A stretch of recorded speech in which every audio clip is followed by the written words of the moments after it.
भगवान कपिल தேவிக்கு அம்மையாருக்கும் 10 தேவருக்கு பிறந்த யாதவனாகிய கோபால கண்ணனாவே அப்படி இருந்தாலும் கபில் வருகிற காரணம் என்ன தெரியுமா? அன்று ஒரு தினத்தில் பாண்டவர்கள் ராஜசியாமம் என்ற ஒரு வேலை நடத்தினார். அப்போது நான் அங்கு சென்று தலைமை தாங்கினேன். அவ்விடத்தில் சிசுபாலனுக்கும் எனக்கும் யுத்தம் ஏற்பட்டது. அவ்விடத்தில் வாழ்யுத்தம் ஏற்பட்டு என்னுடைய கரத்தில் அடிபட்டு விட்டது.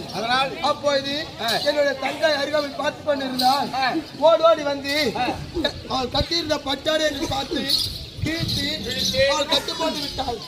அப்போது அவளுக்கு ஒரு வார்த்தை என்னவென்று தெரியுமா?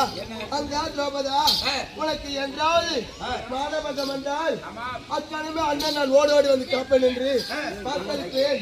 மாணவ கீழடிக்கக்கூடிய நாள் புறப்படு போகலாம்.